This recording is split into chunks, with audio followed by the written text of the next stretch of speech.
Hello everyone, welcome back to my channel. तो आज हम बात करने वाले हैं राहु केतु के बारे में। ये दूसरा वीडियो है इस सीरीज़ में। पहले वाला हमने पहले डिस्कस कर लिया है, केतु फर्स्ट हाउस में होगा और राहु सेवंथ हाउस में होगा तो क्या रिजल्ट्स होंगे। ये सेकंड वीडियो है, इसमें हम देखेंगे केतु सेकंड हाउस में और राहु एट्थ हाउस में होंगे तो क्या रिजल्ट देंगे। मैं आपको इस एक्सिस के अंदर केतु की महादशा और राहु की महादशा के इफेक्ट्स भी बताऊंगी। ये एक बहुत इंटरेस्टिंग एक्सिस है, आपके लिए इस जन्म में एक ट्रिमेंडस अपॉर्चुनिटी लेकर आती है। लेकिन ये एक्सेस आपसे फोकस मांगता है।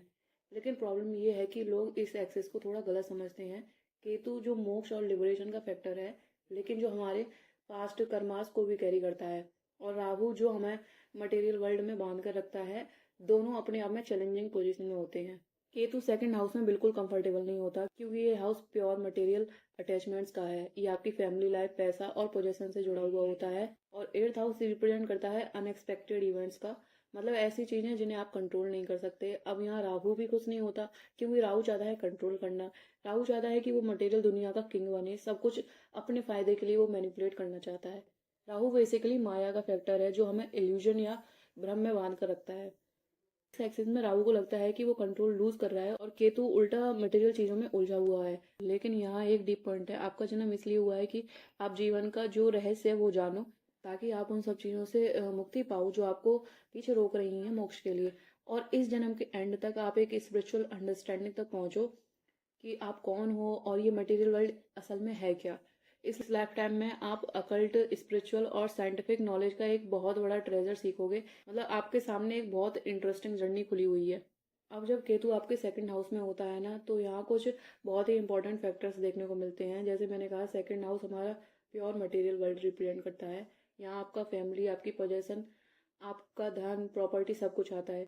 ये आपका आइडेंटिटी हाउस है, मतलब आपका प्रोफेशन, या आप अपने आप को किस तरह वैल्यू करते हैं, ये सब इस हाउस से देखा जाता है। बेसिकली जो चीज़ें आप ये मेरा है, ये मेरी फैमिली है, ये मेरा पैसा है करके लेवल करते हैं, वो सब इस हाउस से देखा जाता है। और नेचुरली इन चीज़ों को लेट गो करना, उन्हें छोड़ देना आपके लिए बहुत ही ज़्यादा मुश्किल हो जाता है। जब केतु यहाँ आता है तो इसका मतलब है कि आपके पास्ट लाइफ में सुख समृद्धि बहुत ज़्यादा इंजॉय की है। आपके पिछले जन्मों में बहुत धन और सुविधाएं थी। हर केस अलग होता है, डिपेंड करता है बाकी ग्रहों और राशि पर। लेकिन जनरली पैटर्न यही दिखता है कि आप पास्ट लाइफ में मटेरियली वेल्दी रहे होंगे। ये एक्सप्लेनेशन आपको सिंपल लग रहा होगा, लेकिन अक्सर सच होता है। आप पास्ट लाइफ में मटेरियली बहुत सिक्योर थे, धन दौलत थी, कंफर्ट बहुत था। अब इस जन्म में आप एक स्ट्रॉन्ग सबकॉन्शियस मेमोरी के साथ आए हो कि मुझे अपनी चीज़ें पकड़ कर रखनी है, छोड़नी नहीं है। जिनके पास पहले सब कुछ होता है ना, उनके अंदर लॉस का डर भी होता है, और वही डर आपके सबकॉन्शियस माइंड में छुपा है। इसी वजह से आप छोटी एज से ही बहुत पॉजेसिव हो जाते हो, अपने टॉयज के लिए, अपने दोस्त के लिए, अपनी चीज़ों के लिए। और ये टेंडेंसी लाइफ भर चलती है आपके। अब ये बात भी सही है कि सब बच्चे थोड़ा पॉजेसिव होते हैं, लेकिन आप एक्स्ट्रा पॉजेसिव हो जाते हो। और अगर कोई ऐसी चीज़ है जो आपके एरिया ऑफ कंफर्ट को थ्रेटन कर रही है, तो बस आप उसके लिए अलर्ट हो जाते हो।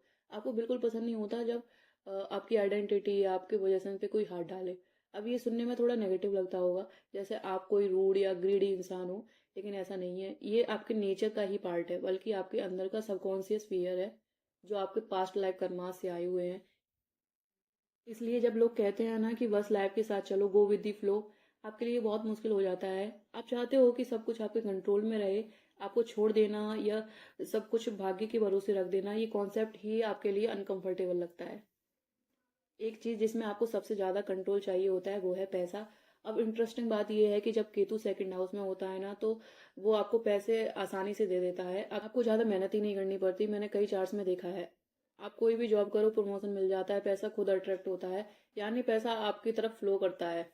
लेकिन ये सब बाकी ग्रह और राशि पर भी डिपेंड करेगा। लेकिन जनरल पैटर्न यही है कि आपके पास पैसे की कमी नहीं होती, आपको पैसा चेज करने की जरूरत नहीं पड़ती, वो खुद आ जाता है। लेकिन अगर आप ध्यान दो तो आप देखेंगे, आप बार बार अपना बैलेंस चेक करते हो, पैसा काउंट करते हो, क्योंकि अंदर से एक डर रहता है, मुझे अपना कुछ भी लूज नहीं करना है। यानी पैसा आता है लेकिन आप उसे छोड़ नहीं पाते। आपको लगता है कि ये मेरे पास सेफ रहना चाहिए। पैसा मिलना आपके लिए बहुत आसान होता है, लेकिन वो पैसा आपको सुकून नहीं देता। जितना ज़्यादा आप कंपल्सिव होते जाते हो, मतलब जितना ज़्यादा आप पैसा गिन गिन के रखते हो, जितना ज़्यादा मेरे पास क्या है, मेरे पास कितना है सोचते हो, उतना ही लाइफ डिफिकल्ट होती जाती है। और आपको अंदर से हैप्पीनेस नहीं मिलती। केतु आपको चीज़ों से सुख नहीं देता, वो सिर्फ टेम्पररी सेटिस्फेक्शन देता है। एक पल के लिए लगता है हाँ सब मेरे पास है, फिर अगला मोमेंट लगता है कि सब खाली है। इस प्लेसमेंट के साथ एक और पैटर्न दिखता है, आप बहुत कंपल्सिव नेचर के हो जाते हो, यानी किसी भी चीज़ में ओवर इंडल्ज कर सकते हो। जैसे कुछ लोग कंपल्सिव शॉपर बन जाते हैं, कुछ कंपल्सिव ईटर बन जाते हैं क्योंकि सेकंड हाउस फूड से भी रिलेटेड है। कुछ ड्रिंकिंग या रिलेशनशिप में ओवर इन्वॉल्व हो जाते हैं। ये सब एग्जांपल्स मैंने इस प्लेसमेंट में देखे हैं, क्योंकि सेकंड हाउस मटेरियल प्लेजर्स का हाउस है और केतु चाहता है कि इन सब में डूब जाए वो, ताकि वो समझे अब मैं सेटिस्फाई हो जाऊंगा। लेकिन इसका रिजल्ट उल्टा ही होता है। जितना आप इसमें इन्वॉल्व करते जाते हो उतना आप अंदर से खोते जाते हो। आपको लगता है कि आप कुछ अचीव कर रहे हो, लेकिन असल में आप अपना इनर पीस खो देते हो। आपका सबसे इम्पोर्टेंट कर्मा है कंट्रोल सीखना। मैं ये कोई लेक्चर नहीं दे रही हूँ, लेकिन ये पूरी केतु राहु एक्सेस इसी चीज के अराउंड घूमती है कि एट्थ हाउस का मेन थीम ही कंट्रोल और सरेंडर है। एट्थ हाउस सिखाता है लाइफ के फ्लो के साथ चलो, चाहे कुछ चीजें आपके कंट्रोल के बाहर ही क्यों ना हो जाएं। अपनी इंटेलिजेंस पे कंट्रोल पाना और अपने आप को एक रॉ स्पिरिचुअल फॉर्म में समझना। क्योंकि जब आपकी लाइफ में लॉसेस आते हैं, जैसे रिलेटिव का लॉस, पैसे का लॉस, जॉब चली जाती है, तो ये सब चीजें दूसरे लोगों के लिए प्रॉब्लम लग सकती हैं, लेकिन आपके लिए स्पिरिचुअल ब्लेसिंग हो सकती हैं। इन्हीं चीजों के जरिए आप अंदर से स्ट्रांग और वाइज बनते हो। देखो, कोई भी नहीं चाहता कि उनकी लाइफ में लॉसेस आए, लेकिन ये सभी की लाइफ में कभी ना कभी आते ही हैं। आपके केसेस में जब भी ऐसे मोमेंट्स होते हैं, और ये डिपेंड करता है राशि, ग्रह और हाउस लॉर्ड पे, तो उस समय आपको एक स्पिरिचुअल अवेकनिंग मिलती है। आपको अंदर से रियल सिक्योरिटी का एहसास होता है, जो पैसा या प्रॉपर्टी से नहीं मिलता। मतलब जितनी बार आप चीजों को लूज करते हो, उतनी ही बार आप अंदर से ज्यादा खुश और शांत बनते हो। यही आपका कार्मिक पाथ है। अपने ट्रू स्पिरिचुअल आइडेंटिटी को समझना और मैं कौन हूँ इसका जवाब खुद के अंदर ढूंढना। इसी वजह से आपका ट्रांसफॉर्मेशन बहुत पावरफुल होता है। आप अपनी अर्ली लाइफ के कंपैरिजन में लेटर लाइफ में एक बिल्कुल अलग इंसान बन जाते हो। अगर आपकी लाइफ में पहले केतु राहु का फेज आता है और बाद में राहु केतु का, तो ये कॉम्बिनेशन आपको बहुत मैच्योर और पीसफुल बनाता है। आप जिंदगी के क्राइसिस और डिफिकल्टीज के बीच भी अंदर से एक जेन्युइन शांति महसूस करते हो। चाहे पोजीशन कम हो जाए, लेकिन आपको लगता है कि अंदर से मैं रिच हूँ, और ये इनर पीस ही आपके साथ अगले जन्म तक चली जाती है, और ये सबसे वैल्यूएबल स्पिरिचुअल अचीवमेंट होती है। तो अब आपको गहराई से सोचना होगा, मैं असल में कौन हूँ। ये पूरी राहु केतु एक्सेस का मकसद है, क्योंकि सेकंड हाउस और एट्थ हाउस दोनों बताते हैं हम किस चीज़ों को पकड़ कर रखते हैं और कब छोड़ देते हैं। जब केतु सेकंड हाउस में होता है, तो वो सिखाता है मटेरियल पोजेशन से डिटैच होना, फैमिली अटैचमेंट से थोड़ा डिस्टेंस बनाना, और अपनी आइडेंटिटी को सिर्फ पैसा, फैमिली या नाम के बेस पे डिफाइन ना करना।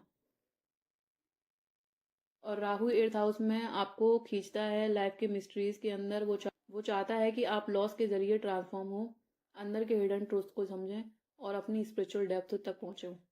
और ये जर्नी आसान नहीं होती, क्योंकि राहु एट्थ हाउस में आपको बहुत ज़्यादा क्यूरियस बनाता है। कभी कभी तो आप ऑब्सेसिव भी हो सकते हो सीक्रेट्स जानने के लिए। लोगों के सीक्रेट जानना चाहते हो, उनके एक्शन समझना चाहते हो, और कभी कभी अपनी सराउंडिंग्स पे पूरा कंट्रोल चाहते हो। लेकिन यूनिवर्स का लेसन कुछ और है। ट्रू पावर तब मिलती है जब आप कंट्रोल छोड़ देते हैं, जब आप लाइफ के फ्लो पे भरोसा करते हैं और हर चेंज को ट्रांसफॉर्मेशन का पार्ट समझकर एक्सेप्ट करते हो। यानी कि जितना आप सरेंडर करते हो, उतने ही आप अंदर से स्ट्रांग बनते जाते हो, और जितना ज़्यादा आप कंट्रोल करने की कोशिश करोगे, उतना ही आप अंदर से डिस्टर्ब महसूस करोगे। इसलिए राहु महादशा के दौरान आपकी लाइफ में इंटेंस ट्रांसफॉर्मेशन आते हैं। कभी इमोशनल हाई और लो हो जाते हैं, कभी अचानक चेंजेस आते हैं, कभी कुछ ऐसे एक्सपीरियंस जो समझ नहीं आते। पर ये सब चीज़ें आपको अंदर से इवॉल्व करने के लिए होती हैं। अगर आप प्रॉब्लम्स के टाइम पे भी शांत रहना सीख जाओगे, तो आप स्पिरिचुअल स्ट्रेंथ के साथ बाहर आते हो। क्योंकि राहु एट्थ हाउस में एक शैडो टीचर है, वो आपको अंधेरे में ले जाता है, सिर्फ इसलिए ही आप अपनी रोशनी खुद के अंदर ढूंढ पाएं। अब जब बात रिलेशनशिप की आती है, तो ये राहु केतु एक्सेस चीज़ें थोड़ी कॉम्प्लेक्स बना देती हैं, क्योंकि सेकंड हाउस फैमिली वैल्यूज और सिक्योरिटी से रिलेटेड है, जबकि एट्थ हाउस इंटीमेसी और शेयर्ड इमोशन से जुड़ा हुआ है। तो जब केतु सेकंड हाउस में होता है, तो आपको लगता है कि आप फैमिली के ट्रेडिशनल इमोशन से थोड़ा डिस्कनेक्टेड हो गए हो। आपको अपनी फीलिंग्स एक्सप्रेस करना मुश्किल लगता है, या कभी कभी इमोशंस को अंडर प्ले कर देते हो। लेकिन राहु एट्थ हाउस में आकर आपको इंटेंस क्रेविंग देता है ऐसे रिलेशनशिप के लिए, जो सिर्फ सरफेस लेवल पे नहीं बल्कि अंदर तक बदल देते हैं। आपकी लाइफ में ऐसे पार्टनर्स आ सकते हैं जो आपको इमोशनली चैलेंज करते हो, आपकी बाउंड्रीज पुश करते हो, और कभी कभी आपके डर और इनसिक्योरिटीज को सामने ला देते हो। ये सब राहु का टीचिंग स्टाइल है। वो आपको रिलेशनशिप के जरिए सिखाता है कि ट्रस्ट क्या है, सरेंडर कैसे करते हैं। कभी कभी ये रिलेशनशिप बहुत मैग्नेटिक लगते होंगे, कभी कभी क्योटिक व्यू लगते होंगे। ऐसे लोग आपको अंदर से तोड़ भी देते हैं, लेकिन वही एक्सपीरियंस आपको नया बनाता है, स्ट्रांग बनाता है। जितना आप रेजिस्ट करते हैं उतना ही ज़िंदगी मुश्किल लगती है, लेकिन जब आप एक्सेप्ट करना सीख जाते हैं तो अंदर से एक शांति और बैलेंस महसूस होता है। तो आपके सोल ग्रोथ का असली राज यही है कि फिर से ट्रस्ट करना सीखें और ये समझना कि हर लॉस पनिशमेंट नहीं होता। कभी कभी लॉस एक ब्लेसिंग भी होती है, जो आपकी लाइफ से पुरानी एनर्जी हटाकर नए और मीनिंगफुल एक्सपीरियंसेस के लिए जगह बनाती है। असल में इस एक्सेस के दौरान मिलने वाले लोग, खासकर राहु महादशा के टाइम, रैंडम लोग नहीं मिलते, वो आपके कार्मिक टीचर्स होते हैं। हर रिलेशनशिप एक मिरर बन जाता है जो आपको दिखाता है कि आपके अंदर क्या हील करने की ज़रूरत है। कोई आपको ट्रस्ट करना सिखाता है और कोई सेल्फ वर्थ सिखाता है, यानी हर कनेक्शन एक डिवाइन लेसन लेकर आता है। अब बात करते हैं आपके करियर और मटेरियल पाथ की। यहाँ भी ये राहु केतु एक्सिस एक बड़ा ट्रांसफॉर्मेशन लाती है। सेकंड हाउस आपकी पर्सनल इनकम्स, सेविंग्स और फाइनेंशियल स्टेबिलिटी को दिखाता है। लेकिन जब केतु सेकंड हाउस में होता है तो आपका पैसे से नेचुरल डिटैचमेंट बन जाता है। कभी पैसा आता है, कभी चला जाता है, लेकिन आपको उससे इमोशनल सेटिस्फेक्शन नहीं मिलता। आपको लगता है कि सिर्फ पैसे से जिंदगी पूरी नहीं होती। वहीं राहु एट्थ हाउस में होने के कारण कभी कभी अचानक से पैसा भी दे सकता है, जैसे इनहेरिटेंस, पार्टनरशिप या फिर बिजनेस डील से हो सकता है, या कोई हिडन सोर्सेज से आ सकता है इनकम। लेकिन राहु का स्टाइल हमेशा टेस्ट देने वाला होता है। वो आपको ये सिखाता है कि मटेरियल गेन के साथ कार्मिक रिस्पॉन्सिबिलिटी भी आती है। अगर पैसा गलत नीयत से आता है तो वो लॉन्ग टर्म हैप्पीनेस नहीं देता। ये एक्सेस आपको बताती है कि ट्रू अवेंडेंस तब मिलती है जब आप स्पिरिचुअल क्लैरिटी के साथ कमाते हैं। ये आपके लिए करियर फील्ड बेस्ट होते हैं जो रिसर्च, साइकोलॉजी, अकल्ट, इन्वेस्टिगेशन या डीप एनालिसिस से रिलेटेड। आपका नेचुरल गिफ्ट है चीज़ों के पीछे छुपे हुए सच को ढूंढना। आप वही लोग हो जो डार्कनेस के अंदर लाइट लेकर आते हो, जहां दूसरे लोग जानने से डरते हैं। आपको सक्सेस मिल सकती है उन फील्ड्स में जहां आप दूसरों के इमोशन से या रिसोर्सेज के साथ काम करते हो, जैसे हीलिंग, एस्ट्रोलॉजी, साइकोलॉजी। आपका डेस्टिनी है लोगों को ट्रांसफॉर्म करना, उनके पेन को समझना और उनके जरिए खुद को एवोल्यूट करना। यानी जब आप दूसरों को हील करते हो तो खुद भी हील हो जाते हो। मटेरियल लेवल पे ये राहु केतु एक्सिस कभी कभी अप्स एंड डाउन्स देता है, कभी पैसा, कभी लॉस, कभी ग्रोथ, कभी स्टिलनेस। लेकिन स्पिरिचुअली ये एक्सेस आपको रेजिलियंस का मास्टर बनाती है। हर गिरना आपके लिए रिवर्थ बन जाता है और हर एंडिंग एक नई शुरुआत। आप सीखते हो हर लॉस के अंदर एक हिडन गेन छुपा होता है। लास्ट में मैं यही कहना चाहूँगी, ये प्लेसमेंट लॉस के बारे में नहीं है, ये ट्रांसफॉर्मेशन के बारे में है। यूनिवर्स आपको ये सिखाता है कि लाइफ में कुछ भी परमानेंट नहीं है, जो चीज़ें इटर्नल हैं उसी को वैल्यू करना सीखो। और जब आप ये विजडम पा लेते हैं तो वो आपकी सबसे बड़ी संपत्ति बन जाती है, जो ना कोई चुरा सकता है, ना ही कोई ख़त्म कर सकता है। तो अब सवाल ये है कि कैसे आप बैलेंस ला सकते हो इस राहु केतु एनर्जी में। सबसे पहले अपने अटैचमेंट्स को ऑब्जर्व करो, चाहे वो पैसा, पोजेशन, फैमिली एक्सपेक्टेशंस या वो अपनी आइडेंटिटी हो। प्रैक्टिस करो कि कहाँ आप बहुत ज़्यादा पकड़ कर रखते हो चीज़ें। प्रैक्टिस करो, लेट गो करना सीखो। दूसरा, अपनी सेल्फ अवेयरनेस पे फोकस करो, मेडिटेशन करो या कोई भी प्रैक्टिस जो आपके अंदर के फियर्स और डिजायर समझने में हेल्प करे, क्योंकि केतु लिबरेशन का प्लेनेट है और वो तभी ग्रो करता है आप स्पिरिचुअल जर्नी एक्सप्लोर करते हो।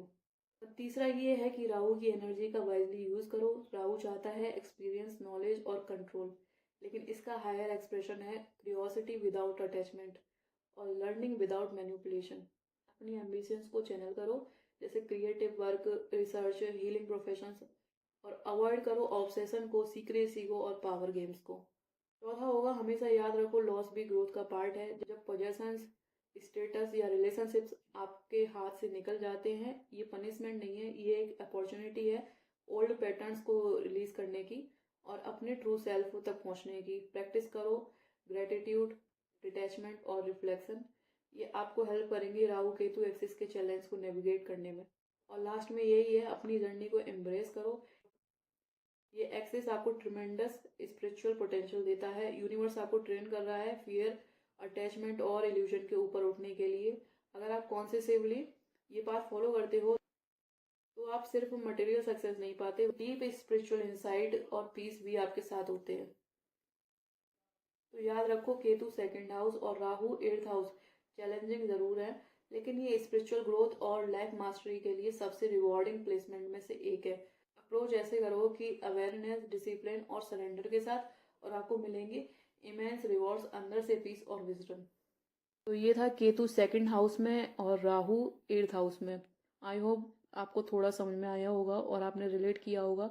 तो अगर वीडियो पसंद आया हो तो वीडियो को लाइक करना और चैनल को सब्सक्राइब जरूर करना। Thank you for watching the video.